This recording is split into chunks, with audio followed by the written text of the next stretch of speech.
Assalamualaikum, selamat pagi dan salam Malaysia Madani. Berita pagi Sarawak edisi Selasa 22 Oktober 2024 bersama saya Lydia Yusrina Abdul Ilyas.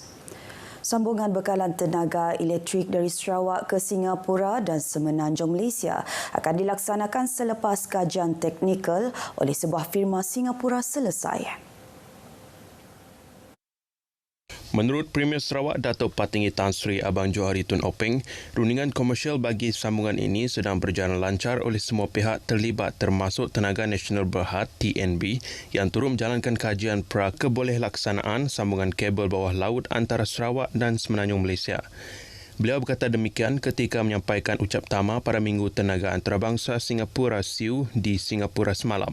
Menurutnya, projek sambungan kabel bawah laut ini merupakan satu pencapaian penting yang akan memperkukuhkan peranan Sarawak dalam fasa seterusnya iaitu Grid Kuasa Asian.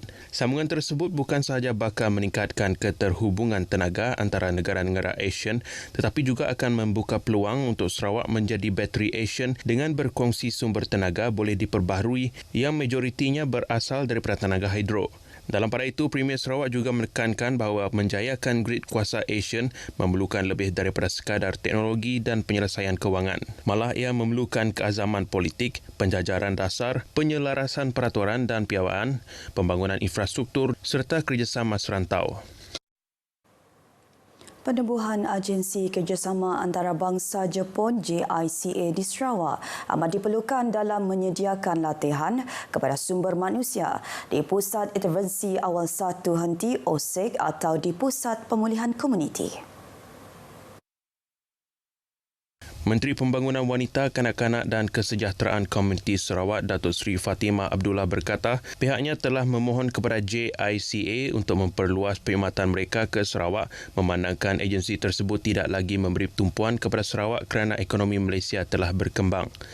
Menerusi kenyataan medianya semalam setelah mengetuai delegasi lawatan rasmi kementeriannya ke Tokyo, Jepun dari 14 hingga 19 Oktober lepas, beliau memberitahu permohonan tersebut adalah sama ada untuk menubuhkan JICA di Sarawak yang memberi tumpuan kepada latihan dan bantuan dalam bentuk latihan sumber manusia dan intervensi di Pusat Intervensi Awal Satu Henti OSEC atau di Pusat Pemulihan Komuniti. Datuk Seri Fatimah menekankan bahawa lawatan ke Tokyo ini akan memperkukuh rangkaian kolaborasi dan hubungan untuk penyelidikan dan pembangunan dalam bidang penjagaan dan pendidikan awal kanak-kanak ECCE, intervensi untuk keperluan khas, penjagaan warga emas, pembangunan keluarga dan kesejahteraan komuniti bagi mencapai keterangkuman sosial negeri. Perkemahan Lencana Usaha Sempena Jamboree on the Air dan Jamboree on the Internet Jota Joti merupakan perkemahan pertama sekolah menengah di daerah Miri selepas peristiwa COVID-19 yang melanda dunia pada 2019. Sempena 111 tahun berpengangkap di Sarawak, tahun ini Sarawak telah dipilih menjadi tuan rumah Jota Joti dan memiliki 7 stesen di seluruh negeri iaitu Miri, Lambir, Bintulu, Sibu, Betong, Simujan dan Ibu Pejabat Sarawak. Adun Pujut Dato' Bandar Adam Yee Siu Sang berkata, perkemahan kali ini para peserta berpeluang mengetahui kepentingan dan kelebihan radio amatur berperanan penting menyediakan saluran komunikasi yang boleh dipercayai dalam situasi kecemasan dan berupaya beroperasi tanpa bergantung kepada rangkaian komunikasi yang ada. Beliau berkata demikian ketika merasmikan penangguhan perkemahan Lencana Usaha Sempena Jamboree on the Air dan Jamboree on the Internet Jota Joti di SMK Pujut Miri. 6 buah sekolah menengah terdiri daripada 122 orang peserta menyertainya dan berjaya menamatkan ujian kemahiran wajib mendapatkan lencana usaha manakala 12 buah sekolah rendah turut dalam Jota Joti yang disediakan pada kali ini. Jota Joti merupakan aktiviti tahunan dijalankan serentak di seluruh dunia dengan tema tahun ini Scout for a Greener World. Pelbagai projek telah dilaksanakan untuk memperbaiki kemudahan asas seperti bekalan elektrik, air dan jaringan jalan raya yang memainkan peranan penting dalam meningkatkan kualiti hidup penduduk luar bandar. Menurut Adun Balih Nicholas Kudi Jantai, ini merupakan komitmen kerajaan negeri dalam memperkukuhkan pembangunan prasarana di kawasan pedalaman Sarawak. Dalam ucapannya, beliau memuji kerjasama agensi-agensi kerajaan seperti Jabatan Pengairan dan Saliran, Jabatan Bekalan Air Luar Bandar, Jabatan Bomba dan Penyelamat Malaysia serta Jabatan Kesihatan semakin cekap dan efisien di bawah pentadbiran Premier Sarawak. Katanya setiap agensi memainkan peranan signifikan dalam memastikan projek-projek kerajaan berjalan lancar dan memberi impak positif kepada masyarakat. Beliau berkata demikian dalam lawatan kerjanya di Rumah Ajat Kerangan Laih, Baleh. Katanya pendekatan turun padang ini penting bagi memastikan suara penduduk didengar dan pembangunan dirancang mengikut keperluan sebenar. Selain daripada isu infrastruktur, beliau turut menekankan kepentingan pendidikan. Justru beliau menyeru ibu bapa agar terus memantau dan mendidik anak-anak dalam penggunaan teknologi seperti kecerdasan buatan AI yang semakin relevan dalam dunia pendidikan masa kini. Yayasan Kepimpinan Al-Bait dengan kerjasama Pengurusan Komplek Islam Sarawak Kuching mengadakan bengkel kecemerlangan sijil pelajar Malaysia SPM Bahasa Melayu dan Sejarah bertempat di Dewan Majma Tuanku Abdul Halim Muazzam Shah Kuching semalam.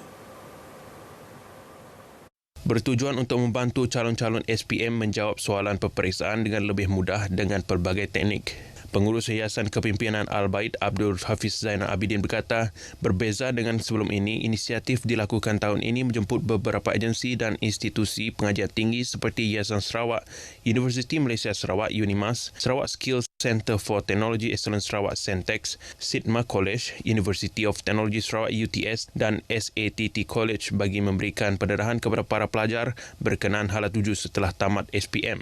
Beliau berucap pada majlis penangguhan bengkel kecemerlangan sijil pelajaran Malaysia Bahasa Melayu dan Sejarah tersebut. Seramai 300 pelajar dan 10 guru daripada 5 buah sekolah di Bandaraya Kuching terlibat dalam bengkel sehari itu. Seramai 200 individu termasuk pelajar, ibu bapa serta komuniti setempat telah menyertai program Putra Bakti Zero Bullies SK Asyakirin selama 2 hari hujung minggu lepas yang bertujuan meningkatkan kesedaran tentang isu buli di kalangan pelajar serta warga sekolah. Menurut Guru Besar SK Asyakirin Bintulu Zunaidi Muhammad Yusof, menerusi kenyataan medianya memberitahu dengan penganjuran program sebegini merupakan usaha untuk meningkatkan kesedaran tentang isu buli di kalangan pelajar dan mendorong langkah-langkah pencegahan demi kesejahteraan semua warga sekolah. Antara pengisian program ialah ceramah oleh PDRM IPD Bintulu, pameran oleh Pusat Koreksional Bintulu dan bicara kaunselor oleh UPMKB. Program anjuran pelajar bakti siswa dan kelab penyayang UPMKB dengan kerjasama PIBG dan pentadbiran SK Asyakirin Bintulu ini turut diisi dengan pelbagai aktiviti melibatkan pelajar serta ibu bapa.